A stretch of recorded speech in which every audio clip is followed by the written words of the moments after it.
పటాన్ చెరువు అమీన్పూర్లో 4 రోజుల క్రితము రజిత తన పిల్లలకి విషం ఇచ్చి చంపినటువంటి ఘటన చోటు చేసుకుంది. మొదట పెరుగన్నం తిన్నాక చనిపోయారు అని చెప్పేసి అనుకున్నప్పటికీ పోలీస్ ఇన్వెస్టిగేషన్లో రజితనే విషం ఇచ్చి పిల్లలకి చంపినట్లుగా రజితనే ఒప్పుకుంది. ప్రస్తుతం రజిత అక్క ఉన్నారు, తనతో మాట్లాడదాము. రజిత ఎలా ఉంటుందమ్మా? ఫస్ట్ లో అయితే బాగానే ఉన్నది మేడం, మరి ఇప్పుడైతే ఆమె ఎట్లా మారిందో తెలియదు. ఫస్ట్ లో అయితే మంచిగా ఉన్నది, మంచిగా చేసిండ్రు. పిల్లలు చిన్న ఉన్నప్పటి నుండి నేనే పెంచిన, ఇంత ఉన్నప్పుడు నా దగ్గర ఉన్నారు, మా ఇంట్లో బాగానే పెరిగిండ్రు. ఒక సంవత్సరమే మేడం వాళ్ళు మా దగ్గర మాట్లాడతలేరు. సంవత్సరంకి వెళ్ళి మాట్లాడతలేరు కదా, మాట్లాడకుంటే మాట్లాడక వాళ్ళ బతకాలు బత్తే సాలు మాకు అనుకున్నాం. నేను మాట్లాడలేదు, నేను కూడా మాట్లాడలేదు. నాకు ఆపరేషన్ అయినా కూడా ఒకసారి కూడా మందలు వీళ్ళ దగ్గరకు రాలేదు. రాకపోయినా సరే వాళ్ళు బత్తే చాలనుకున్నాం. కానీ పిల్లలు అయితే మంచిగా ఉన్నారు మేడం, చంపేది లేకుండే. మా దగ్గర వదిలేసిపోయినా మేము జాక్కుంటుంటాం. మేము 6 మంది అన్నదమ్ములం. 6 మందిలో ఎవరింట్లోనైనా పెరుగుతుంది మాకు. ఆమెకి ఏందన్నా అంత ఇష్టం లేకపోతే సంసారం మీద ఇసుకొచ్చింది అన్నది. నిన్న ఇసుకొచ్చినప్పుడు వెళ్ళిపోయేది ఉండే, ఇసుకొచ్చే వరకు కూడా సంసారం చేయదు కదా మనం. ఇసుకొచ్చినప్పుడు వాళ్ళకి చెప్పి నాకు వద్దు ఈ కుటుంబం, నేను వెళ్ళిపోతుండా, నీ పిల్లలు నీకు పట్టు అని నా దగ్గర, నేను దగ్గరనే ఉంటా, నా దగ్గరకు వచ్చి దొబ్బేసిపోయినా నేను చూసుకున్నాను వాళ్ళను. కానీ అట్లా చేసేది లేకుండా ఆమె నిన్న అదే నేనే పెట్టినాను ఒప్పుకుంది. కానీ మళ్ళీ ఎందుకు పెట్టింది అని కారణం అడిగితే నేను పెట్టిన కదా అని చెప్తుంది అంతే. అదే ఎందుకు పెట్టినావు, ఏ షాప్లో తెచ్చినావు, ఆ షాప్ గురించి చెప్పు, మేము పోయి అడుగుతాము, మేము మాట్లాడతాము, వాళ్ళని తెచ్చి మేము లోపల వేస్తాం, నేను తీసుకుపోతాం బయటికి అన్నా. కానీ నేను పెట్టిన అంతే ఇంకా అంటుంది. నేను ఎన్నో అన్నా, నేను జాగ్రత్త కదా పిల్లలకి ఇంత పెద్దగా చేసి ఒక మాట నాకు చెప్పినా నేనన్నా వస్తుంటే కదా, చూస్తుంటే కదా, లే శిరీష నాకు ఈ బాధ అయింది, మీ బావకి ఇట్లా అంటున్నాడు, మరి రా అని పిలిచినా నేను మీ మరిది వచ్చి మాట్లాడుతుంటుంది. అట్లా కాకుండా కూడా నువ్వు ఆమె వెళ్ళిపోయినా బాగుండు కదా, మా దగ్గర విడిచిపెట్టి పిల్లలు 3 పిల్లలు పానం తీసిందంటే మాకు కూడా బాధనే ఉంటుంది కదా మేడం. అదే మేము మాట్లాడినా అదే చెప్తుంది, నేనే పెట్టినా అంటుంది. మరి అంతకు మొన్న ఫస్ట్ ఏమో ఆమె హాస్పిటల్లో పోయి అడిగితేనేమో పెరుగన్నం అన్నది. ఏం తిన్నాం అక్క అంటే పెరుగన్నం అన్నది. ఏం తిన్నామంటే పెరుగన్నం అన్నది. పెరుగన్నం డేట్ అయిపోయిందంటే డేట్ అయిపోలేదు, పెరుగు ఉంది డేటు పోలీసులు చెప్పిరని నేను కూడా అన్నగానే పెరుగన్నమే అన్నది. ఇప్పుడు రోజులకు పెరుగన్నమే అన్నది. నిన్న పోయి అడిగితే నేనే పెట్టిన ఇస్తామని చెప్తున్నాను. అంటే ఆ రోజు ఇక్కడికి వచ్చినప్పుడు పిల్లలు 3 కూడా ఇద్దరు హాల్లో, ఒకరు హాల్లో, ఇద్దరు అక్కడ పడుకొని ఉన్నారు. అంటే అసలుకి ఎప్పుడు అనుమానం వచ్చింది తన మీద? ఎప్పుడన్నా గతంలో అనుమానం వచ్చింది? నాకైతే గౌతమ్ ఎప్పటికీ అప్పుడు ఇప్పుడు వరకు ఎప్పుడు అనుమానం రాలేదు మేడం. ఈ 3 నెలల క్రితం అట్లా మారిందంట కానీ ఎప్పుడైతే మాకు అట్లా అనిపించలేదు. మళ్ళీ ఇప్పటికి ఈ 3 నెలలు మారిందంట కానీ ఎప్పుడు బాగానే ఉన్నది. ఆయన వీళ్ళు ఈ గల్లీకి వచ్చినాక నేను రాలేదు మేడం. ఈ గల్లీకి ఈ రూమ్లోకి వచ్చినాక మా గొడవ అని నేను నిన్నడు రాలే. అక్కడక్కడ ఉన్నప్పుడు గొడవలు లేనప్పుడు పోతుంటే జరసేపు మాట్లాడుతుంటే అది అక్క ఇది అక్క అని ఏదో సరదాగా మాట్లాడుతుంటే వస్తుంటే, ఇప్పుడు ఈ రూమ్లోకి వచ్చిన కాంటి ఆమె నా దగ్గర మాట్లాడతలేదు. నేను రూమ్ సైడ్ కూడా రాలేదు. పిల్లలు కూడా నా దగ్గర మాట్లాడకుండా చేసిండ్రు. అప్పుడు పిల్లలు మాట్లాడుతుండ్రు చిన్నమ్మ అని, పిల్లలు కూడా మాట్లాడతలేరు. మాట్లాడక పిల్లలైనా అలానే మంచిగా బతని నేను రూమ్కి వెళ్ళి కూడా రాలే మేడం. ఎన్నాడు ఎందుకు జరిగింది మీ మధ్య అసలు గొడవ? అంటే భూమి గురించి మేడం. భూమి ఆస్తి పంచుకున్న వరకు మా బావ అదొరుదంటే మా ఆయన కోపం వచ్చి అరిచిండు, నువ్వేందన్న మధ్య పుల్లలు పెడతావు, సైలెంట్గా ఉండలేవా, పంచుకుందాము, నీ మాది పంచుకుంటే కష్టం చేసినావు కదా, నీ వాళ్ళకి వీళ్ళకి మా చిన్నమాడికి మా దాంట్లోకి వెళ్ళి గుంట ఇయ్యమన్నాడు.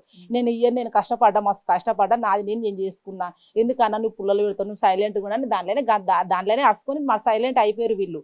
అయిపోయారు ఇక మాట్లాడతలేరు. మాట్లాడుకుంటే వాళ్ళ బతకాలి అనుకున్నాం కానీ ఇట్లా చేస్తారని మేము అనుకోలేదు. వాళ్ళకి ఆ రోజు ఇక్కడికి వచ్చినప్పుడు కూడా పెరుగన్నం తిన్నారు, నేను కూడా తిన్నాను, కడుపులో నొప్పి వచ్చింది, ఇదంతా కూడా మీ బావగారికి చెప్పారని అని చెప్పారు. అంటే ఆమె నిజంగానే తినలేదు. తింటే ఇసం తింటే 10 నిమిషాల్లో బయటకు వస్తుంది మనిషి.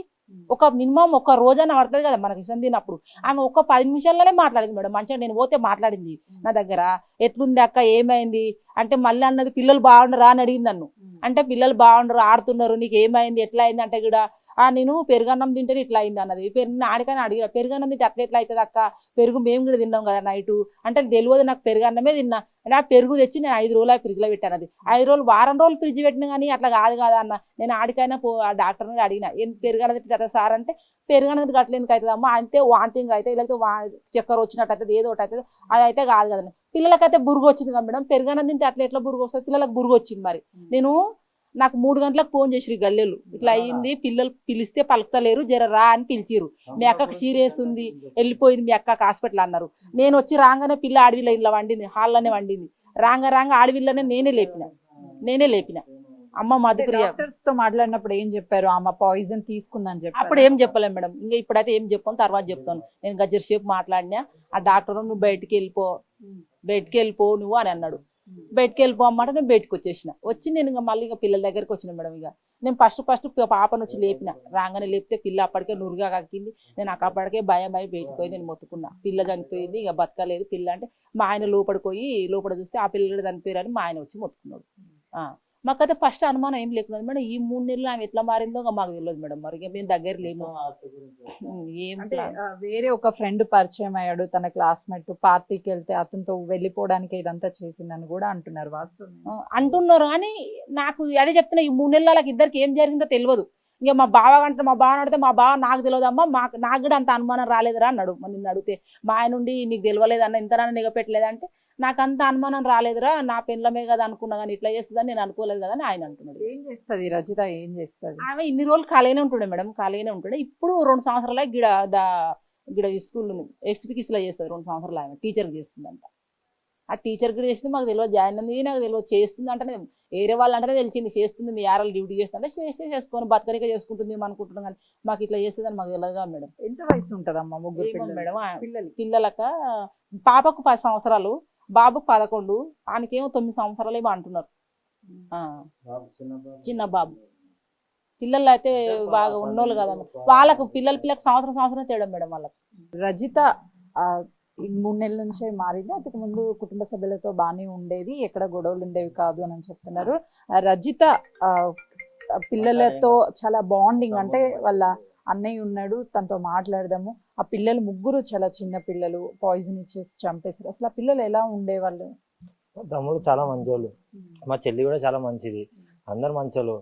రోజు స్కూల్ నుంచి వెళ్తే హాయ్ అన్న చెప్తారు అంతే.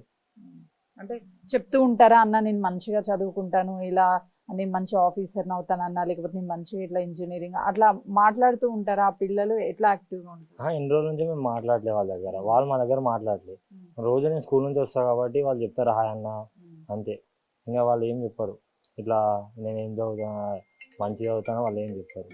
అంటే ఈ మధ్య మీరు మాట్లాడుకోకపోయినప్పటికీ మీకంటే చాలా వయసులో చిన్న వాళ్ళు కాబట్టి ఆ బాండింగ్ ఉంటది కదా, పుట్టినప్పటి నుంచి మీ ఇంట్లోనే ఎక్కువగా ఉండుంటారు.